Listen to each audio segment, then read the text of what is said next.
Verónica Perdomo, modelo argentina y ex vedette del Morandé con compañía, a mediados del 2009 sufrió un accidente cerebrovascular que la tuvo 15 días en coma y tardó 15 días más en despertar.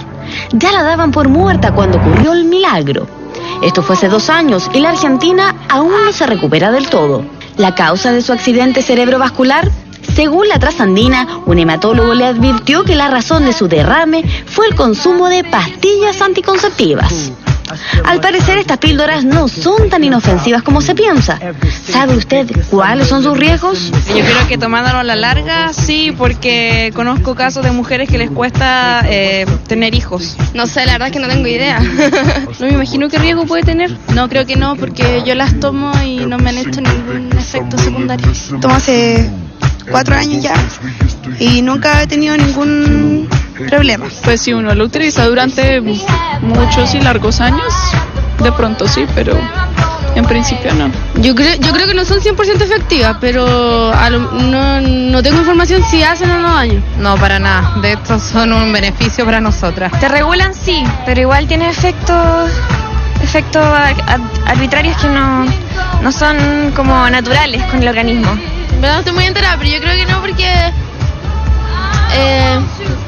no estarían a la venta y son necesarias. Las pastillas anticonceptivas llegaron a Chile en 1962, cuando el Ministerio de Salud de la época convocó a un grupo asesor de médicos para desarrollar políticas públicas frente a un problema cada vez más grave: el alto número de muertes maternas y de abortos. Con la llegada de este método anticonceptivo, por primera vez en la historia, la mujer pudo planificar su maternidad, lo cual le permitió incorporarse masivamente a estudios superiores y al mundo laboral, y redefinió para siempre la sociedad, tanto en Chile como en todo el mundo. Se estima que hoy, en nuestro país, más de 2 millones de mujeres toman anticonceptivos orales. A pesar de esa alta cifra, ¿estamos las mujeres informadas de los mitos y verdades que hay en torno a estas pastillas? En muchos casos surge la pregunta: si se toma medicamentos o se ingiere alcohol cuando se utiliza la píldora, ¿se pierde el efecto anticonceptivo? En algunos casos, sí hay remedios que pueden entorpecer el funcionamiento de las pastillas. Sin embargo, aún no se ha comprobado que el alcohol interfiera en la eficacia de este método. En otras ocasiones es normal escuchar que después de usar píldoras anticonceptivas existen dificultades para quedar embarazada. Si usted cree eso, déjeme decirle que está equivocada, ya que este método anticonceptivo es reversible. Esto quiere decir que al suspender la toma de las píldoras se recupera la condición previa de fertilidad en forma prácticamente inmediata. Pero si la mujer tenía alteraciones de la fertilidad antes de comenzar a usar las pastillas, es muy probable que esos inconvenientes vuelvan a aparecer al dejar de tomar anticonceptivos. Es muy común escuchar a una fémina quejándose de que las píldoras anticonceptivas la hacen engordar. ¿Mito o realidad? ¿Es cierto que quienes usan este método para cuidarse deben efectuar descansos periódicos? ¿Será verdad que las pastillas anticonceptivas pueden producir cáncer e incluso un accidente cerebrovascular? Sin duda, hay un sinfín de mitos y realidades respecto a las ventajas y desventajas que tiene el consumir pastillas anticonceptivas. Ante cualquier duda o efecto adverso, por supuesto, lo mejor es consultar inmediatamente con su médico. Oye, ya estamos de vuelta entonces con Ignacio Chávez, ginecólogo de la Universidad de Chile, muy joven, muy famoso, pues le damos un aplauso. Porque yo le estaba preguntando si siempre había querido ser ginecólogo, pero eso lo vamos a dejar para la conversación personal. Por supuesto, porque lo que nos convoca es mucho más importante, porque en primera plana del diario se le echa la culpa a las pastillas anticonceptivas, querido Ignacio, de este accidente cerebrovascular. ¿Qué tranquilidad le podemos dar a la gente que eso es efectivo o no? Mira, Andrea, lo que pasa es que primero hay que entender que las pastillas anticonceptivas, desde el momento en que se lanzaron al mercado, que como decía la nota bien, fue más o menos en la década de los 60, las pastillas han cambiado muchísimo, digamos, y hoy día las píldoras anticonceptivas que existen en el mercado son realmente bastante seguras en ese sentido.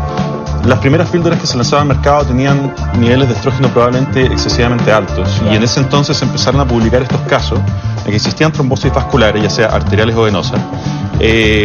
La diferencia de arterial o venosa es bastante grande, porque la arteria es mucho más grande que la vena, porque mucha gente quizás no sabe. Sí, no tiene mucho que ver con el calibre, sino que tiene que ver con la patología asociada.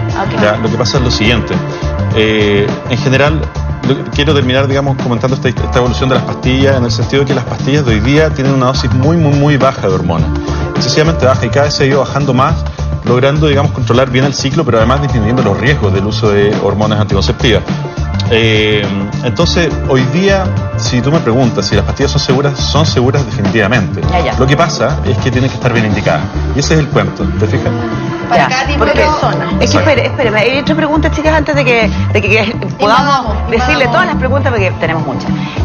Porque convengamos de que este último tiempo han aumentado los accidentes cerebrovasculares de las mujeres jóvenes, que es lo que llama la atención. Se le echa la culpa al cigarrillo, a la combinación del cigarrillo, del café, de la falta de sueño y de las pastillas anticonceptivas. Entonces, queda la sensación y estamos bastante preocupadas. ¿Es efectivo eso? Claro, lo que pasa es lo siguiente, mira, hoy en día ha aumentado probablemente el accidente cerebrovascular, pero quizás la píldora anticonceptiva no es el factor de riesgo más importante que tiene que ver con esto, y más que nada tiene que ver con lo que tú comentabas recién, o sea, es el estilo de vida, es la suma de una dieta, digamos, que no es adecuada, es la suma de la falta de actividad física, de obesidad y otras enfermedades crónicas que en general han ido apareciendo en la sociedad, y si uno le suma, por supuesto, un factor exógeno, como es una píldora anticonceptiva, en ese tipo de pacientes, el riesgo probablemente sí va a aumentar muchísimo. Tiene que haber algo congénito que trae la persona antes. Ojo, lo que yo quiero decir es lo siguiente.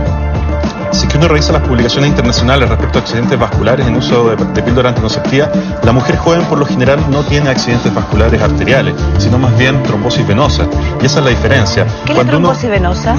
Así, para que la gente entienda. En términos simples, digamos, lo que ocurre es que en las venas, principalmente las venas de las piernas, la sangre tiene que subir, digamos, nuevamente hacia el corazón. La píldora anticonceptiva lo que hace en un grado muy bajo, pero tiene ese efecto, aumenta de alguna manera la coagulación de la sangre, y eso hace que la sangre se tienda a coagular y se pone más lenta en su efecto. Pero Ignacio, una preguntita, cuando tú dices la píldora anticonceptiva tiende a coagular la sangre, ¿eso lo hace por un efecto de los estrógenos particularmente, o de la progesterona, o de la combinación de ambas hormonas? Es una súper buena pregunta, porque los fenómenos trombóticos se habían asociado a la dosis de estrógenos habitualmente. De hecho, las píldoras que salieron al principio tenían una dosis muy alta de estrógeno, hoy día son con dosis mínimas de estrógeno. Ahora, el estrógeno sí tiene que ver, ¿no es cierto?, con más trombosis. O sea, más estrógeno en general, más trombosis. Y por eso han reducido el nivel de estrógeno de las pastillas. Pero han aparecido algunos estudios que también han relacionado, sobre todo, fenómenos vasculares arteriales con la dosis de progestágeno, que se llama, que es el otro componente de las píldoras anticonceptivas. ¿Ya? Pero en el fondo no hay que confundirse. Yo creo que acá hay que entender una cosa que es súper importante. Cuando uno receta una píldora anticonceptiva, uno tiene que saber a quién se la está recetando, ¿de acuerdo? Y uno tiene que saber qué es lo que está recetando también. ¿Nos podrías dar una idea general a qué tipo de mujeres le conviene una pastilla anticonceptiva que tenga solo estrógeno? ¿A qué tipo de mujeres le conviene una combinación de ambas hormonas? ¿Y a quién le conviene solo la progesterona? En general, casi todas las píldoras que existen en el mercado hoy día tienen combinación de estrógeno con progestágeno, la gran mayoría. Y existe algunas que son, digamos, pocas, pero existen, que tienen solamente progestágenos, libres de estrógeno, ¿de acuerdo? La mayoría de las pacientes jóvenes, sanas, sin antecedentes y sin factores de riesgo, pueden usar píldoras combinadas sin ningún problema, y no es necesario pedirle ningún tipo de examen, ningún tipo de estudio especial, nada de nada. Aquella paciente que tiene antecedentes familiares, por ejemplo, trombosis alguna vez en su vida anterior, antecedentes de la familia, familiar que hayan tenido trombosis, madres, hermanas, presión alta, es uno de los más importantes, tabaquismo, obesidad, problemas con la insulina o diabetes, por ejemplo, cosas así, problemas del corazón probablemente, ¿ya? Y otras enfermedades autoinmunes como el lupus, por ejemplo, muy complicado. Entonces, ese tipo de paciente no es una paciente que uno puede llegar y recetarle cualquier píldora anticonceptiva. Le piden exámenes de sangre, niveles de progesterona. Exactamente, porque ¿qué es lo que pasa? Que estas mujeres jóvenes que tienen fenómenos trombóticos y que uno no sabe por qué ocurrieron y que no tienen ningún antecedente, esa paciente probablemente puede ser portadora de una mutación genética que la hace predisponerse a hacer fenómenos trombóticos.